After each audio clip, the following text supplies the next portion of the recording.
Well, howdy there, Internet people. It's Bo again.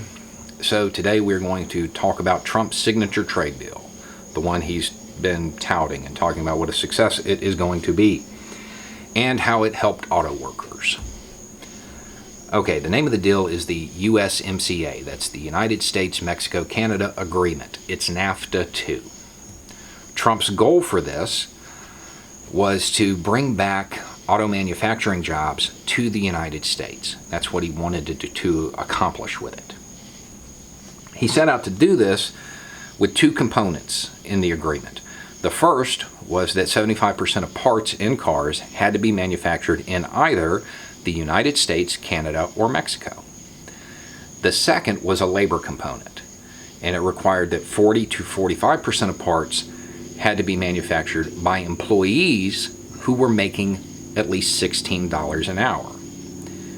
Now, in Trump's mind, this was going to encourage Japanese auto manufacturers to move their facilities from Mexico to the U.S., where $16 an hour is kind of a normal wage, okay?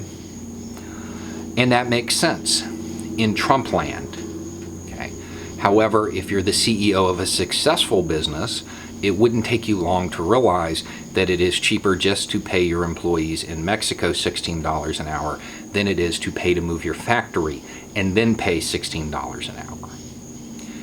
$16 an hour in Mexico gets a really happy employee. The trade deal went into effect July 1st. That's exactly what's happening. The Honda affiliated company down there, they're just raising wages. Most of the component manufacturers down there are just raising wages. Toyota, back in February, actually shifted production of one line of vehicles from Texas to Mexico. Now they are investing in some infrastructure in the U.S.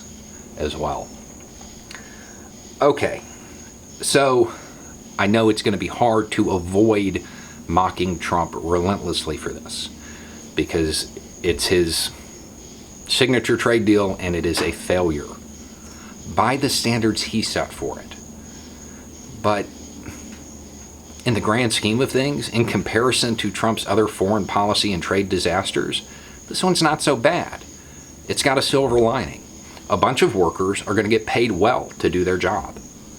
It's going to raise the standard of living down there. It's going to help their economy. These are all good things. I know people are going to say that it's going to raise the price of cars in the U.S. because of the added labor expense down there. Yeah, I mean, maybe a little bit, but I would hope that the Mexican government would help provide some incentive for those companies to keep their factories down there. So that might offset it some. Yeah, by his standards, what he wanted to accomplish with it, it's a failure. Fact. But it's not necessarily a bad one, you know. It's going to help people, and I'm okay with that. Now, this is the reality of it. Trump is going to get out on the campaign trail and still talk about this as if it's a great success. Just know that when he says that he helped auto workers, that's a true statement. Just not American auto workers. Anyway, it's just a thought. Y'all have a good night.